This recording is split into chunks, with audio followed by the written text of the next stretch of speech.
All right, ladies and gentlemen, welcome back to another student interview. We have our youngest student, Michael Whitney. How we doing, Mike? Hey, I'm doing well. Yeah. Welcome on, bro. I'm stoked to have you on. I remember a couple months ago, you were like, "Yo, give me a few more months, or give me another month or so, and then I'll be ready for a student interview." Because I know you wanted to hit 10K beforehand. Yeah. I know Yeah. we're just about there. So, Yeah. Mike, I did it everybody, today. I had a yeah, renewal.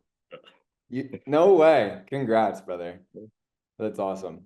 So, I guess for everybody watching, just give some context on where you were when you joined Artisan Lab. I think it was roughly 4 or 5 months ago. Because I know you'd been in the space for a little bit and you had some clients, so you already had a little foundation laid.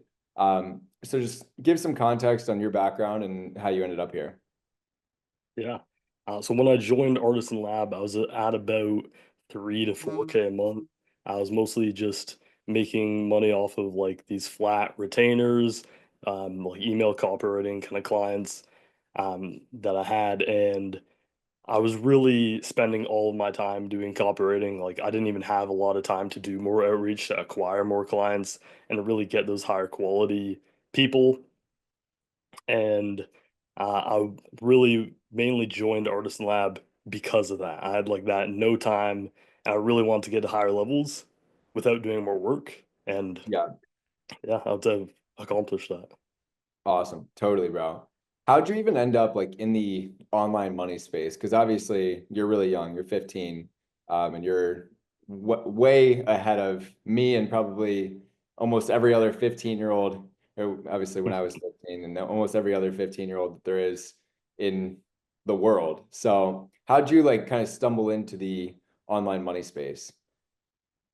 I think it was a series of random YouTube videos that I probably saw of like make money online with copywriting kind of thing. So Yeah. I started with just um, yeah, I'd say it's mostly just YouTube. Just so, like, thank God I saw like the right YouTube videos that led me here, and Yeah. there was this YouTube videos are definitely leading me in the wrong direction, but it helped me get to kind of that point of learning what actually works. Right. Before we even get to like what you've learned inside of Artisan Lab, how'd you go about getting your first handful of clients when you were just starting out? Mm. So my first few clients were actually from one coaching group that I joined. It was definitely not the right coaching group for me, but it was like a coaching program that I joined, and my first few clients were some of the people in that group, and that was really most of the value I got from that group was just signing some people in there because I had message contacts with them. Um, and then after that, clients I gained were just from doing outreach, like on school DMs was my biggest thing Yep. because nobody's doing that. Instagram DMs, emails, and I was using Looms to send to these people. I'd just give them a breakdown of what I do. And yeah, if they wanted it, then they would join my offer. Awesome. And what were you pitching them at the time? I was just pitching them like an email system build out, like a welcome sequence kind of thing, which is why I Yeah, was always busy copywriting. got it. Okay. So once you had a couple clients, you're kind of overworked, but you're making some money and you kind of proved to yourself that this whole online money thing is real. Because I think that's the hardest part when you're first Yeah. starting out. You're like just so lost and there's so many things that you could do, so many different routes to take. It's hard to even get that initial win. But once you got past that and you're like, okay, I can scale this thing. And then I imagine you found me and my content around that time. Um, what were some of the biggest things that helped you start to push past the 3 or 4K a month mark? Hmm.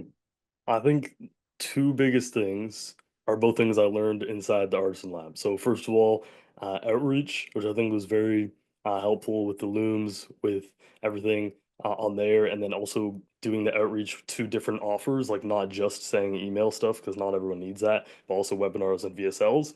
And then the other thing would be working so much more efficiently with AI copywriting, learning how to train these models by like the group call you had with your own copywriter in the Artisan Lab, and then other course modules in the Artisan Lab. I think those were the biggest things.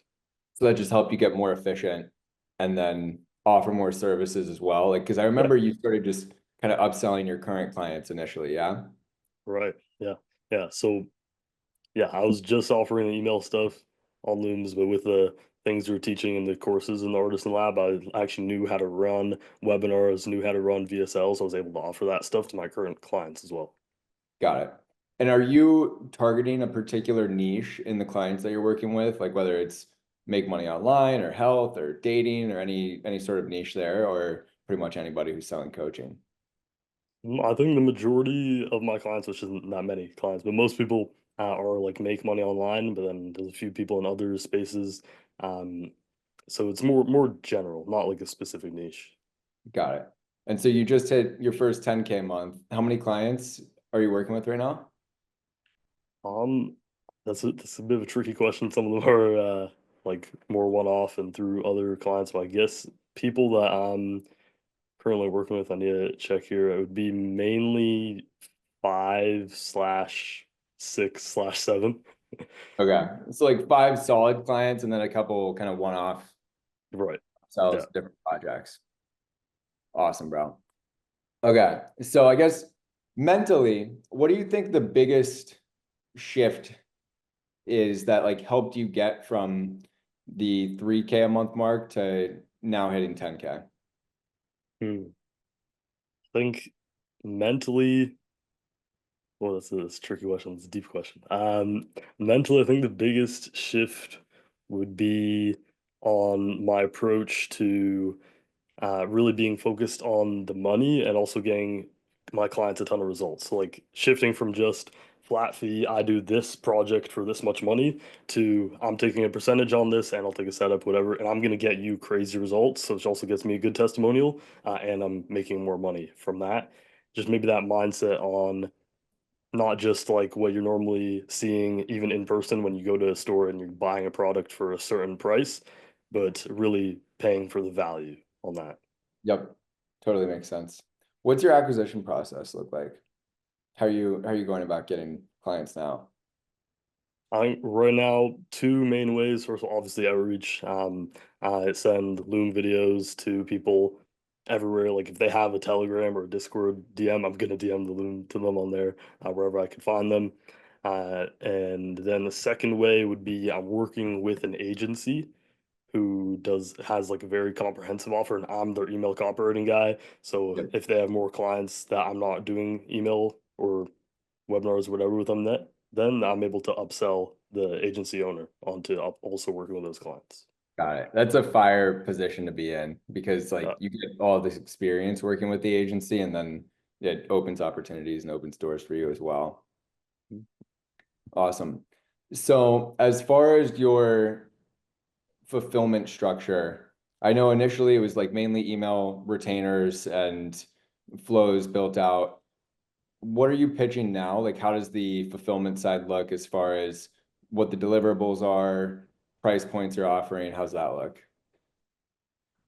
Yeah. So sometimes I am still offering just the email system for maybe like an upfront from 1 to 1.5K, and then we would just have like a retainer off of that. So it's mostly flat stuff. Um, and then other offers I'm normally offering right now is like webinar. Maybe that's 2 to 3K upfront, and then maybe 5 to 15% of revenue/profit, and then VSL very similar to the webinar stuff. But yeah. Awesome. Okay, this is more of a unique question for you. Being as young as you are, have you had to like kind of overcome, obviously everybody has to overcome limiting beliefs when they get into online business, but like, did you have any beliefs or a perspective about money and about your exact situation that was kind of holding you back? Like, why do you think you have been able to have such massive success at a young age? Hmm. Well, I think hmm, it's tricky. I think main thing would be just timing of everything. So like stuff that I can't even control as well. Like, thank God I look like I'm 23 or something like that. Yeah. Like nobody knows I'm 15 until I tell them.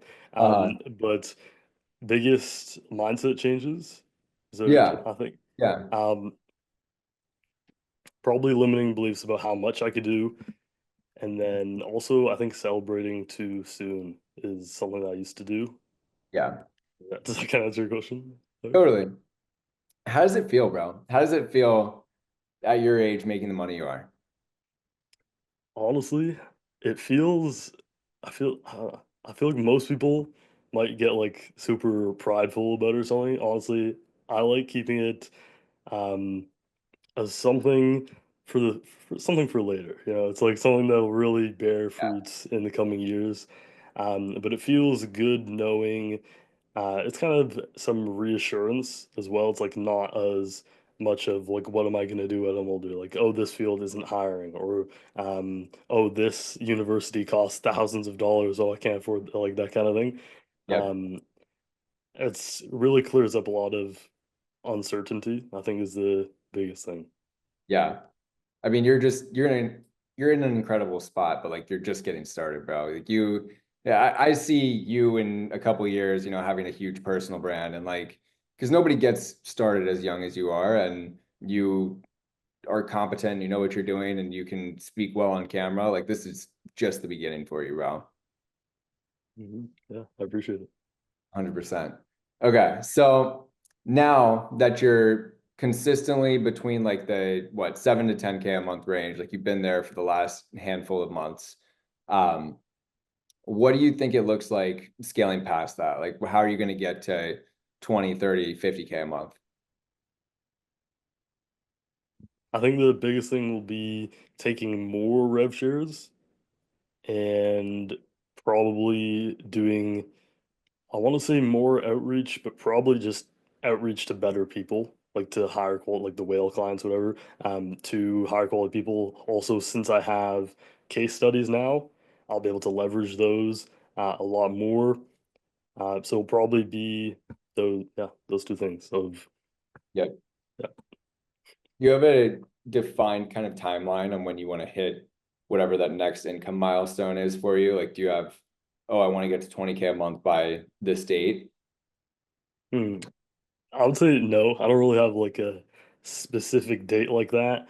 Um, I think I'm gonna do the inputs. God will control the timing of when that happens. Yep.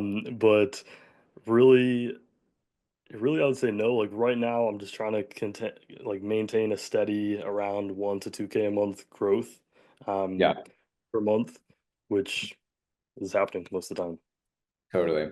Yeah, bro. I think like the biggest thing I've even learned from you and watching your growth as well is like you've just been incredibly consistent with the inputs. Like, you're showing up consistently on our group calls, you're doing outreach, you're coming to the calls almost every week with a new win. Even if it's not a new client, it's like, oh, we had this result for a certain client, or I got an upsell here. Like you just consistently do what you need to do. So what do you think has been the biggest thing that's helped you there is just as far as just staying consistent? Because I'm sure you've gone through phases where you're like, this is hard, like this, you're grinding outreach and things aren't going your way, or you don't hit a goal that you had. Like what keeps you going? Like, what's like the motivation there, or like to I be guess the consistent? motivation and then the way that you've kind of trained that skill of just showing up and being consistent. Hmm. I think the maybe the way of training that skill is just thinking I'm going to do it with no doubt about it. Like if I put an event on my calendar, like I'm going to spend this many hours on doing outreach, like I'm going to do it. It's immovable now. Like I can't just say, oh, I don't feel like it, I'll just do it tomorrow, kind of thing. Um, that's something that helped my consistency by a lot. It's just that completely different mindset as well. It's not like I'm this old version of me who is trying to become this by doing a few inputs here and there. It's like, no, I'm this completely different person now. This is what I do. Right. And then main motivation part is just like long-term goals. I guess like also thinking like even bigger than just making 10K a month, making 20K a month, whatever. Like I'm thinking maybe God put me here so I could build schools in Africa. Like this kind of Yeah, um much deeper things that is like very long term. I think that's great motivation. 100%. Awesome.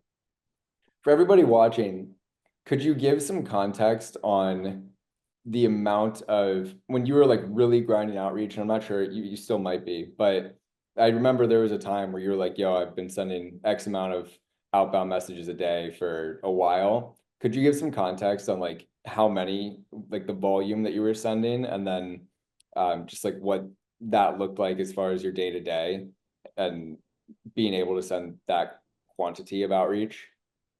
I can even flip back on my calendar to see Yeah. um, what this looked like. But yeah, I used to be, or I've gone through like outreach phases. Basically, I'm not always outreaching, but sometimes I would only send 4 high quality outreaches a day. Maybe it would be 10 to 15 to 20, even on days like that. I would just have like a massive block of just doing these looms, but I haven't needed to do that in a while because clients I already have, I'm able to upsell them, which is something I only learned from being in the Artisan Lab. I would not be able to do that. Otherwise, I would still be sending out like 10, 20 DMs a day, but I don't even need to do that anymore, right? Um, but yeah, it would just look like I'd come back from school or whatever, and then I just have like hours blocked off to just send a bunch of messages. And maybe at school, I remember this way too. At school in class, if I wasn't doing anything, I'll pull up my phone, go on Instagram, and just get a whole list of people to outreach to. Like I just click on every Instagram profile and look through them. But I love it, man. Most people are playing games in class. You're over there sending outbound messages. exactly. Yeah. What's your day-to-day look like now when you're not doing outreach? Like, what's the fulfillment side look like for you? How much are you working? And yeah, just what's that look like? I think most days I work maybe like 1 to 5 hours a day, like not crazy. And then my day to day, like what I'm doing, maybe I'm writing a couple emails here and there. Maybe I'm setting up a webinar or a landing page. Um, but it mostly just consists a lot of like my regular Thursday, just yesterday would look like going to the gym, eating, just chilling out for an hour, doing nothing, writing a couple emails, a little bit of school stuff, and then more just walking and just enjoyable stuff too. Awesome. What was the next question I had for you? As far as Artisan Lab, like what's the biggest thing that you think you've learned inside that's helped you the most? Hmm. I think biggest thing is learning how to make my clients more money.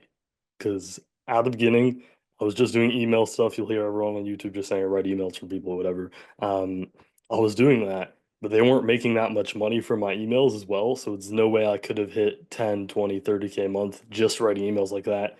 Because my emails aren't even making them that much, right? So but in the Artisan Lab, I remember the biggest things was watching the course modules on setting up a webinar and also how to make money with webinars. Mhm. Because now that I'm able to offer that, that makes my clients a lot more money, which means I get paid a lot more. Yeah. What's been your biggest win with a client so far? Biggest win. I think I mean, I took like one guy from like broke to like we're at just above 12K a month now, which isn't much, but like it's still good going from nothing. Again, like 30 to 90 applications per day from my emails for one of my clients to his high ticket program. You said 30 to Um, 90 yeah, yeah. applicants per day. Uh, per month. Okay. That's a little bit of a difference from per month to per day, Yeah, but yeah. yeah, so it's like 1 to 3 per day, and they're closing some of those, so that's good because actually making them a lot of money. Um, Mm, awesome. Yeah, bro, that's awesome. Like I think the biggest thing for you to get to those even 50K a month, it's just going to be a matter of like having bigger clients. mhm. Like it's the same skill set that you have now that will get you to 50 and even 100K a month. But just working with people that are making more money and getting your current clients to the point where they're making six figures or multiple six figures a month, and then you're able to build them 10K plus each on a rev share. Okay. If you could go back in time about a year, where were you? Did you have a client yet? 1 year ago, I think I had one client, or like I just got my first client or something like that. But yeah, I had like Okay. a couple free clients too. So. Yep. What would you tell that version of you that if there's one piece of advice or a couple of things that you think could expedite that learning curve. And, even then you've had really quick success. It's not like it took you forever, but if there's anything that you think could have even sped it up more, what would it be? Join the Artisan Lab. Or yeah. Artisan Lab didn't exist yet, but Well, it should have. I don't know. I would have told them to tell Ben to make the Artisan Lab. No. you're the Yeah, man. it would have been if the Artisan Lab was the thing, I would definitely would have invested in that earlier. Um Other than that, probably just like do the right stuff instead of trying to do more of the bad stuff. Like if I was doing low quality outreach, I could be spending hours doing that and I'd not see any fruit from that. But actually doing the high quality stuff and just even smaller amounts, it'll still get better results. Yep. 100%, bro. I love it. All right, Mike, you're the man. Thanks so much for hopping on, brother. Yeah, of course. All right, guys. Thanks for watching. Peace.